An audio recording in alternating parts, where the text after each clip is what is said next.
এই যে এটা হচ্ছে নুহাশপল্লির এন্ট্রি গেট। আমরা এখন যাচ্ছি ভিতরে।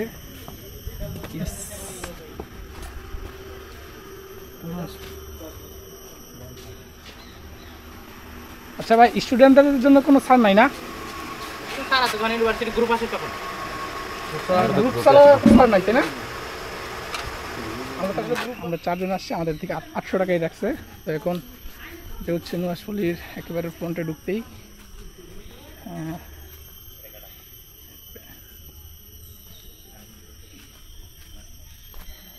এদিকে একটা অ্যাকুরিয়ামের মতন আছে। আমরা এটা এখন আপাতত পানি নাই।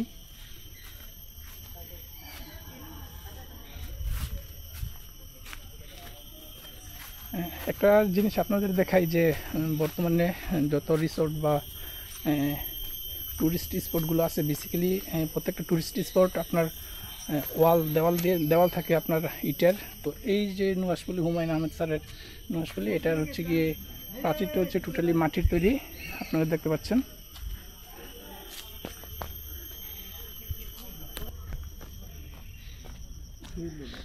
এই তো কাঁঠাল, নুহাশপল্লির ভিতরেও কাঁঠাল।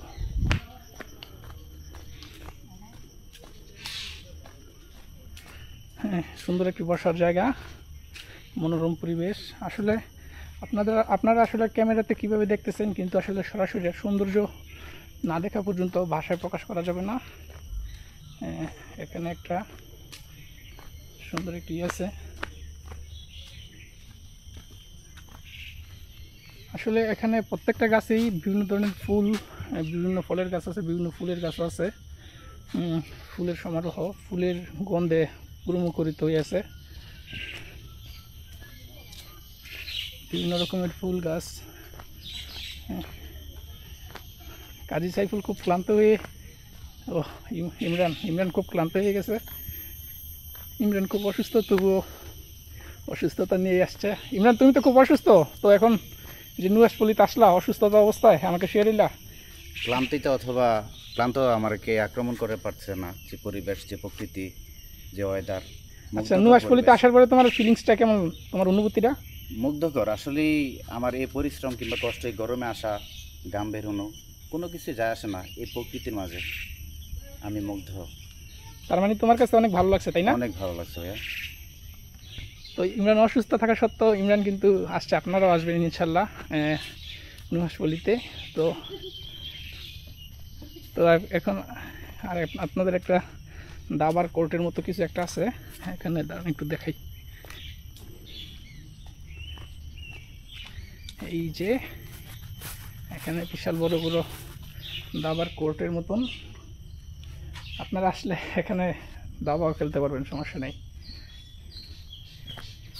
এখানে আসলে চতুর্দিকে সবুজের অভয়ারণ্য, চতুর্দিকে সবুজ, মাঠে উপরে ডানে বামে যেদিকে তাকাবেন সবুজ।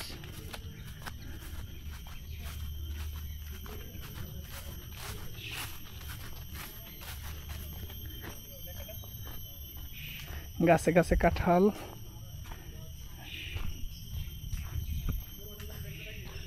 এদিকে বাচ্চাদের জন্য একটি কিড জোনের মতন আছে, দোলনা আছে কয়েকটা।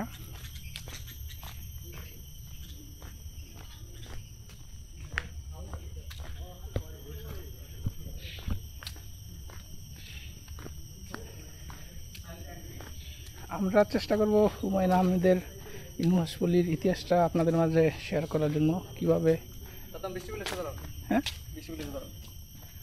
ওকে। সামনে একটি ঐতিহাসিক দিঘি, দিঘিটার নাম হচ্ছে দিঘি লীলাবতী। কাঠফুল আছে এখানে, অনেক কাঠফুলের গাছ।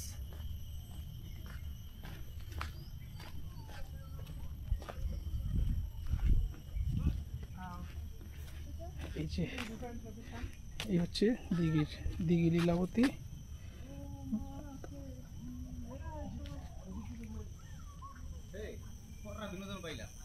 হ্যাঁ, টিকটকার, টিকটকার কাজ হলে কোনোখানে গিয়ে শান্তি পাই না। কাঠফুলগুলো খুব সুন্দর না? ওই সাদা, এটা কি? ও না, আমি কাঠফুল ফুলগুলোর কথা কইতেছিলাম।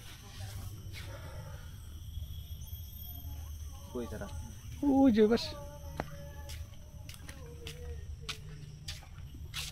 এটা হচ্ছে দিঘি, লীলাবতী দিঘিটা। আমরা এখন আসলে আমরা ওই যে ওদিকে একটা ঘাট আছে বাদাই করা, আমরা ওই ঘাটে যাবো ওদিকে ঘুরা। ইমরান, এখন কেমন লাগতেছে ভাইয়া? আলহামদুলিল্লাহ, অনেক ভালো লাগতেছে। ভালো লাগতেছে তাই না? পরিবেশ প্রকৃতি বা ন্যাচারাল।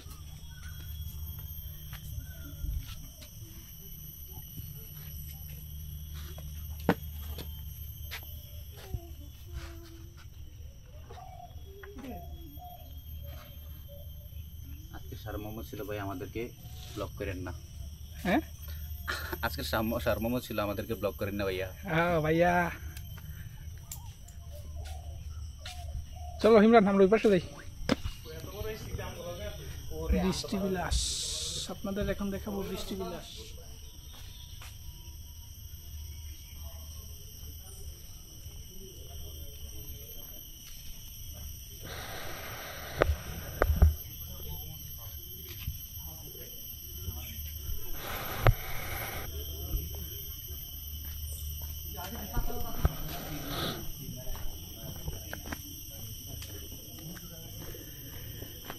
বিভিন্ন গাছে বিভিন্ন তরুলতায় ভরপুর। আসলে এখানে ইউনিক একটা গাছ আমি আপনাদের দেখাবো এখন। গাছটা খুবই সুন্দর। ওয়েট, গাছটা সম্পূর্ণ হচ্ছে গিয়ে মাটির উপরে, শিকড়গুলো মাটির উপরে। এই যে একটা বিশাল একটা গাছ, অনেক বড় একটা গাছ, কিন্তু আসলে গাছটার নাম আমি অ্যাকচুয়ালি বলতে পারতেছি না। এই যে শিকড়গুলা টোটালি মাটির উপরে শিকড়গুলো। হ্যাঁ, এটা একটা গাছ, এটা আসলে কি গাছ, পাথর কুচি কাটা গাছের মতন। এই যে আপনাদের দেখাই, বিশাল বড় একটা গাছ।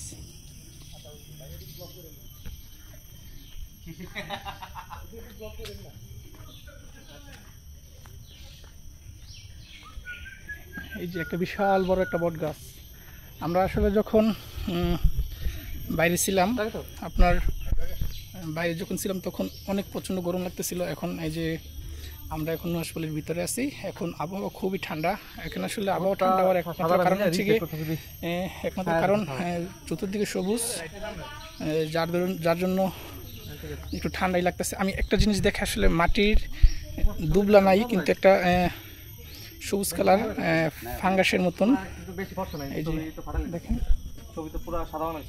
পুরো সবুজ মাটি। হ্যাঁ, এই সবুজ, যেদিকে তাকাবেন মাটিতেও আসলে সবুজ একটা ফাঙ্গাসের মতন কিছু একটা হয়েছে, যার জন্য আপনার মাটিগুলো খুব সুন্দর, কিন্তু একটু স্যাঁতস্যাঁতে ভাব আছে।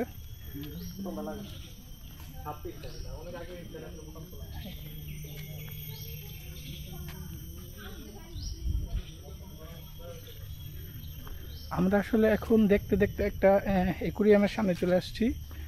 আমি আপনাদের অ্যাকুরিয়ামটা দেখানোর চেষ্টা করি। এখানে একটা পানির ফোয়ারা আছে, পানির ফোয়ারাতে একটা জলপরির মতন একটা কিছু একটা দেখা যাচ্ছে। এই যে আপনারা দেখছেন কিনা দাঁড়ান, এই যে জলপরির আদলে তৈরি করা এটা। আর এদিকে একটা আছে আপনার দানবের আদলে তৈরি করা একটা মূর্তি বলা যায়। এই যে এই যে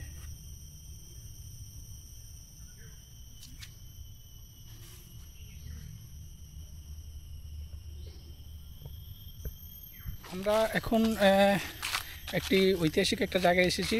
আপনারা জানেন হুমায়ুন আহমেদের নিবাস নুহাশপল্লী। তো এই জায়গার একটি বিশেষ একটি মাটির তৈরি ঘর, যা আসলে এখন বর্তমান সময়ে বিলুপ্ত প্রায়। এখন আসলে মাটির ঘরগুলো দেখা যায় না। আমরা এখানে একটি মাটির ঘর দেখতে পেলাম, তো আপনাদের দেখানোর চেষ্টা করতেছি। মাটির ঘরটা অনেক পুরাতন, ভাঙাচুরা, কিন্তু এখনও আগের মতনই আছে প্রায়। দেখুন আপনাদের মাটির ঘরটা একটু আমি দেখাচ্ছি। এই যে এটা হলো মাটির ঘর। ইমরান, এখন তো সচরাচর আসলে মাটির ঘর দেখা যায় না, ঠিক না? তো এখন বিলুপ্ত। তো ঘরটা তো অনেক আগের পুরাতন, অনেক আগে, প্রায় 50 কিংবা 60 বছর পুরো। হ্যাঁ হ্যাঁ হ্যাঁ। এখনো তো অনেক ভালো বা এখনো আগের হ্যাঁ, মতনই দেয়ালগুলো আছে। এখনো অনেকটা strong। Strong, এখন হ্যাঁ, এই যে ইট কিংবা ইটের চেয়েও বেশি দিন যাওয়ার কথা এই যে পুরানো পোড়ামাটির উপর। তো আপনারা আসলে যারা হুমায়ুন আহমেদ স্যারকে চিনেন বা ওনার বিষয়ে ধারণা আছে, আপনারা আসতে পারেন এই জায়গাটা। এই জায়গাটা আসলে খুবই সুন্দর একটি জায়গা, নিরিবিলি একটি পরিবেশ, ভালো একটা সময় কাটানোর জায়গা। এই যে মাটির ঘরটা, এটাতে প্রায় 6-7টার মতো জানালা আছে, 2টা দরজা আছে। হ্যাঁ, আমরা এখন সামনের দিকে যাচ্ছি। সামনে একটা কুয়োর মতো দেখা যাচ্ছে, আমরা আপনাদের ওইটা দেখানোর চেষ্টা করব, আপনারা দেখুন। এখানে এসে দেখতে পেলাম যে কোনো একটা পরিবার হয়তো বা এখানে ছিল। হ্যাঁ হ্যাঁ হ্যাঁ, এখানে কোনো একটা পরিবার ছিল কোনো এক সময়, এই যে কুয়া থেকে পানি তুলতো তারা, অথবা ওই ও গোটাতে থাকতো। ওটা মনে হয় এখন আসলে বন্ধ হয়ে গেছে বা মাটি দিয়ে ভরাট করে ফেলছে। সবকিছু হারিয়ে গেছে, তাদের স্মৃতি কিংবা ঐতিহ্য সবকিছু শেষ এখন। আসলে মানুষ থাকে না, মানুষের যে স্মৃতিগুলো সবসময় থেকে যায়। এই যে মাটির ঘর আগের মতোই আছে, মানুষগুলো আর নাই, মানুষের স্মৃতি থেকে যায়, মানুষ হারিয়ে যায়। একদম নিরিবিলি একটা পরিবেশ, একদম ন্যাচারাল। এটা হচ্ছে সেই বট গাছের নিচের যে ঘাটটার কথা আপনাদের বললাম। তো আমরা এই ঘাটটা যাওয়ার আগে এখানে একটা দোলনা আছে, দোলনাটা একটু বসবো। এখানে আসলে অনেক ঠান্ডা, অনেক বাতাস, রিল্যাক্স রিল্যাক্স। আসলে আমরা এই আপনাদের একটা জিনিস দেখাই, এই যে একটা দোলনা, হ্যাঁ, দোলনাটার এরকম একটা অবস্থা, এত সুন্দর একটা প্লেসে, হ্যাঁ, এত সুন্দর একটা নিরিবিলি একটা প্লেসে 2টা দোলনা আছে পাশাপাশি। তো দোলনার 2টার অবস্থা আমি দেখাই, যে আসলে আমরা একটা ভালো জিনিস যে আসলে ভালো রাখতে চাই না, এটা হচ্ছে তার প্রমাণ। আচ্ছা ইমরান, তুমি একটু বলো যে এই যে দোলনাটা দেখতেছো ভাঙছে, হ্যাঁ, এটা কি আসলে ঠিক হয়েছে? না, ভাঙাটা আসলে যেহেতু এটা আসবাবপত্র টাইপের একটা জিনিস, দোলনা ভাঙতেই পারে। এখানে আমার কথা হলো যে এই এরিয়াটা কিন্তু তেমন বড় না। হ্যাঁ, আমরা বিগত সময় দিনগুলোতে যেই পার্কগুলোতে গেছি অথবা যে রিসোর্টগুলোতে গেলাম, অনেক বড় প্লেস নেওয়া, যেখানে সংস্কারের কাজ অনেক বেশি হইতেছে।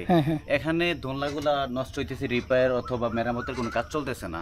হ্যাঁ, এই যে পাটা এদিক দিয়ে আসে, কত সুন্দর একটা রাস্তা, এটা পাটা ভেঙে পুকুরে পরিণত হইতেছে, হাঁটার মতো কোনো ভালো প্লেস নাই। মানে তুমি বলতে চাচ্ছ যে এই যে এই পুকুরটার ওদিক দিয়ে আসতে ঘুরে আসতে যে রাস্তাটা একদম সংকীর্ণ, খুব স্বাভাবিক, মানে বাজে অবস্থা। আমরা ছেলেরাই ভয় পাই হাঁটতে, মেয়ে কিংবা মহিলা অথবা বাচ্চা। তার মানে তুমি বলতে চাচ্ছ যে এদিকে যে রাস্তার পাশে যে জঙ্গলগুলো আছে এগুলাতে সাপ টাপ বা এই ধরনের কিছু একটা থাকার চান্স আছে। আর রাস্তাটা যদি স্বাভাবিকভাবে হাঁটতে চাই, হাঁটা যাইতেছে না, মনে হইতেছে পুকুরে পড়ে যাব, এমন অবস্থা। আমি বুঝাইতে চাইতেছি যে আমরা ছেলেরাই যদি ভয় পাইতেছি রাস্তাটাতে, কোনো বাচ্চা মহিলা কিংবা যে কেউ আসতে পারে। এই প্লেসটা ধর যেমন তেমন প্লেস না, এটা সবার জন্য একটা জনপ্রিয়। যে হুমায়ুন আহমেদকে ভালোবাসে সেই প্লেসটাকে ভালোবাসে। এখানে 200 টাকা টিকিট, আসার সময় দেখলাম যে টিকিট 200 টাকা। এই 200 টাকা টিকিট নেওয়ার পরে এই যে মেরামতের কাজগুলো হইতেছে না, মেরামত টুকিটাকি কত টাকা এখানে খরচ হয়, কয় কোটি টাকা খরচ হয়। দেখা গেছে তাদের একদিনের যে টিকিট কাউন্টারের কাউন্ট করা হয়, এই একদিনে টাকা দিয়ে তারা টুকিটাকি কাজগুলো করে ফেলতে পারে, যেটা ইচ্ছাকৃতভাবে তারা করতেছে না। তার মানে তুমি বলতে চাচ্ছ এত সুন্দর একটা জায়গা, এরকম একটা দোলনা, তাও ভাঙাচোরা, এটা রিপেয়ার করে না, এটা কর্তৃপক্ষের কোনো হয়তো গাফিলতি বা কিছু একটা আছে, অথবা এটা একটা খেয়ানতির ব্যাপার স্যাপার। হুমায়ুন আহমেদের নামের সাথে যে ট্র্যাক অথবা তার ভালোবাসাতে আমরা আসি, সবাই আসে, তাই না? তো এখানে এসে দেখা গেছে যে আমরা কষ্ট স্বীকার করতে হয় অথবা বিভিন্ন হয়রানি শিকার হইতেছি। হ্যাঁ, এই যে পার অথবা দোলনা অথবা যে কোনো প্লেসগুলা মেরামত, কোনো ধরনের মেরামতের কাজ নাই, কাজ হইতেছে না, নতুন করে কোনো উদ্যোগ নেওয়া হইতেছে না। তো 200 টাকা টিকিটের কোনো মানে হয় না। এখানে দেখা গেছে 20 টাকা টিকিট হইলেও তাদের কোনো কমতি ছিল না, যেহেতু তেমন কোনো গার্ড কিংবা কিছুই লাগতেছে না। আচ্ছা, তার মানে এখন তোমার মূল বক্তব্য হচ্ছে কর্তৃপক্ষের কাছে যে আসলে এই ধরনের সুন্দর স্ট্রাকচারগুলো, মানে দোলনা বা এই ধরনের যা যা আছে এগুলো যাতে মেরামত করে, অবশ্যই মেরামত করা উচিত। যদি নতুন বসাইতে হয় নতুন, এগুলো তো আহামরি বাজেট না যে কর্তৃপক্ষের পারবে না, অথবা বাজেটের বাইরে এরকম না। আমরা এখন আছি দিঘি লীলাবতীর অপোজিট পাশে একটা বট গাছের নিচে একটি বাদাই করা ঘাটে। এই যে আমার ফ্রেন্ড সাইফুল খুব ক্লান্ত হয়ে গাছের নিচে বসে আছে। ইমরান মনে হয় বাবির সাথে মনে হয়, না কোনো ভাবি নাই, আমার বাবা আছে, মা আছে, বোন আছে, ভাই আছে, সব আছে, শুধু আমার বউ নাই। ও আচ্ছা, তোমার বউ নাই, তার মানে তুমি এতিম ইমরান। এতিম ইমরান আচ্ছা বলা যায়। আর এই যে আমাদের কাজী সাইফুল, কি ভাবির সাথে চ্যাট করতেছো না কার সাথে? ভাবি এই জগতে ভাবি নাই, ভাবি আবার কোথা থেকে? ও আচ্ছা আচ্ছা বিয়ে ঠিক। ছাড়া কি ভাবি হয়? ও আচ্ছা আচ্ছা, তাও ঠিক। আমার জীবন নারী মুক্ত। ও আচ্ছা, নারী মুক্ত। তার মানে তুমি কখন আর বিয়ে শাদী করবে না? মানে আপাতত নারী মুক্ত এখন পর্যন্ত। আমি যত ভবিষ্যতে কি হবে আমি বলতে পারছি না আসলে। আমি যতটুকু শুনলাম তুমি নাকি চিরকুমার গ্রুপের সভাপতি, এটা কি আসলে সত্যি? এটা আসলে প্রপাগান্ডা। আমি তোমার খুব কাছের বন্ধু ইমরানই বলছে যে তুমি নাকি বলেন চিরকুমার গ্রুপের আমি সভাপতি। কখনোই এই সংগঠনের অন্তর্ভুক্ত হতে চাই না, কারণ আমি অন্তর্ভুক্ত সারাই সে চিরকুমার থেকে যাবে। ও আচ্ছা আচ্ছা আচ্ছা। দেখা যাক তাহলে কি হয়। আমরা এখন নুয়াশপল্লির পশ্চিম পাশে আছি। তো আপনাদের এখন একটি অন্যরকম একটা গাছ দেখাবো। আসলে এই গাছটা সচরাচর কোথাও দেখা যায় না। গাছটা আসলে খুবই আলাদা এবং খুবই সুন্দর। তো গাছটা হচ্ছে কি, এই যে গাছটা দেখুন, এই যে গাছের শিকড়গুলো একটু দেখুন। হ্যাঁ, এই গাছের শিকড়গুলো আসলে সাপের মতন পেঁচানো, হ্যাঁ, স্ট্রেট না। প্রায় প্রথমত কেউ দেখলে ভাববে যে আসলে এটা কোনো আর্টিফিশিয়াল কোনো গাছ বা সাপের মতন পেঁচানো। এই যে এই গাছের সাথে যে গাছগুলো দেখেন, বিশাল বড় একটা গাছ। হ্যাঁ, এই গাছের সাথে এগুলো হচ্ছে পরগাছা গাছ। হ্যাঁ হ্যাঁ হ্যাঁ, বলো দে। এই গাছের সাথে আমরা দেখতে পাচ্ছি যে পরগাছা গাছ। তো এই এই এই পরগাছা গাছ, এই গাছকে আবর্তিত করে পাশাপাশি আমরা একটা, দুইটা, তিনটা, চারটা, পাঁচটা, এই পাঁচটা গাছকে আবর্তিত করে দেখেন কত বড় হয়ে গেছে। এটা কিন্তু একটু স্ট্রেঞ্জ লাগছে, যেটা চমৎকার একটা। আচ্ছা, তুমি তো এর আগে বান্দরবন প্লাস বাংলাদেশের বিভিন্ন প্রান্তে ঘুরেছো। তুমি কি এই ধরনের কোনো গাছ এর আগে কখনো দেখছিলা কোনো জায়গায়? না, এই টাইপের আমি বিশেষ করে যে এই যে আমরা যেটা তরুলতা টাইপের যেগুলো বলি, যে পরগাছা টাইপের গাছ, সেইভাবে একটা গাছকে আবর্তিত করে যে বড় হয়, সাধারণত এটা রেয়ার। যে একই গাছকে কেন্দ্র করে আমরা নর্মালি দেখি, কিন্তু একটা পরগাছা গাছ পাশাপাশি প্রায় 5টা গাছকে আবর্তিত করে মানে বড় হয়েছে, যেটা একটা অসাধারণ দৃশ্য, যে চমৎকার। থ্যাংক ইউ তোমাকে। আমরা এখন আপনাদের খুব একটা ইউনিক একটা জিনিস দেখাবো, যেটা আসলে গ্রাম ছাড়া সচরাচর দেখা যায় না। সেটা হচ্ছে কি, বিশাল বড় একটি কবুতরের খাঁচা। আমার মনে হয় এখানে 100-র উপরে কবুতর আছে।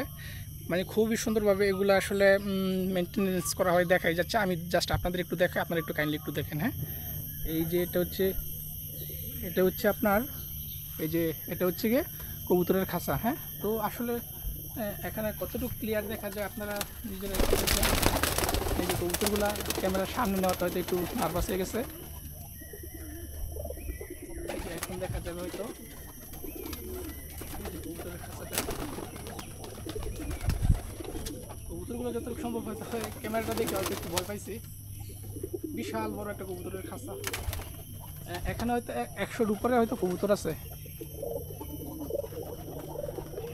আমরা এখন আর একটু সামনের দিকে যাব। সামনের দিকে দেখি কিছু দেখাতে। আর এই জায়গাটা হচ্ছে আপনার একটা খোলা একটা মাঠ। এর আশেপাশে অনেকগুলো গাছ আছে, কিন্তু এই মাঠটা টোটালি উন্মুক্ত। মানে খুবই সুন্দরভাবে খুবই সুন্দরভাবে সাজানো গুছানো আছে। মাঠের চতুর্পাশে গাছ আছে, কিন্তু মাঠের ভিতরে কোনো গাছ একটা শুধু গাছ আছে।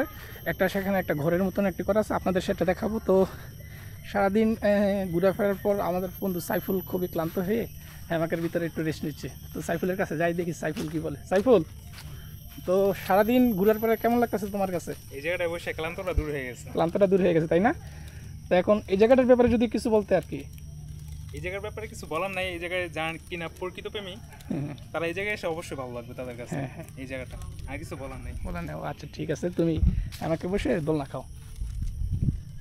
তো আমরা এখন যাচ্ছি একটা লিচু গাছের মধ্যে তৈরি করা একটি কৃত্রিম একটা টং ঘরের মতন। তো দেখি আপনাদের সেখানে কিছু দেখাতে পারি কিনা। ইমরান অলরেডি ছবি তোলার জন্য পাগল হয়ে গেছে। সাইফুল ক্যামেরাম্যান আছে, লিচু গাছ সহকারে নিতেছে, তাই না? লিচু, হ্যাঁ, 2 লিচু একসাথে। ও আচ্ছা আচ্ছা আচ্ছা, ঠিক আছে। এদিকে একটা আছে, আর ওই যে উপরে আরেকটা আছে দেখা যায়, বিশাল অনেক উঁচু।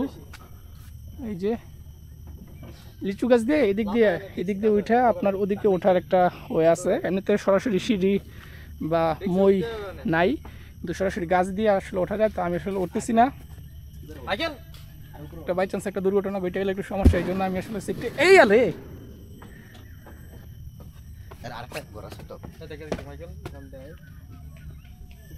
এটা হচ্ছে হুমায়ুন আহমেদ স্যারের সমাধি। তো আমরা এখন ওনার সমাধিটা আপনাদের দেখাবো। এটা হচ্ছে নুয়াশপল্লির যে গেটটা আছে, এই গেটটার সাথে দিয়ে একেবারে ওয়াল প্রাচীর যেটা আছে এটার সাথে করে একটু সামনে হেঁটে গেলেই সমাধিটা। তো আমরা এখন ওদিকে যাচ্ছি, দেখি কবরটা দেখাতে পারি কিনা আপনাদের।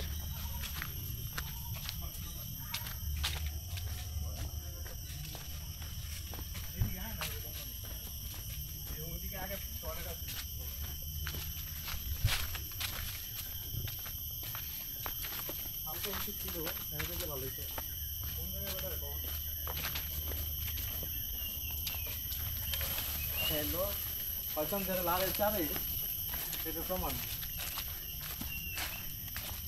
আমার গাই না এদিকে খুলে এখন চলটা ভালো চেষ্টা তো দেখে রাখলে পকেটে লইতাম বাথরুমে পকেটে লইলে তো নিচে আন্ডার একটা তাহলে তখন তো আমার বাথরুমে তুমি করে দেবো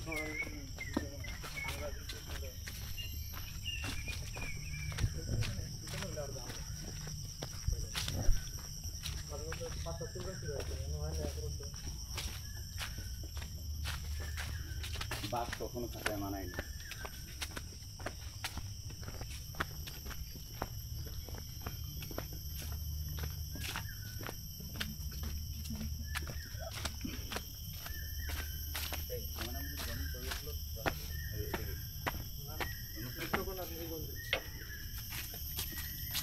এই জায়গাটা থেকে এটা হচ্ছে এখানে হুমায়ুন আহমেদ স্যারের সমাধি করা হয়েছে ওনাকে।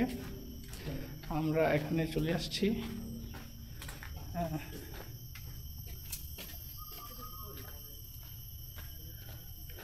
এটা হচ্ছে ওনার সমাধি।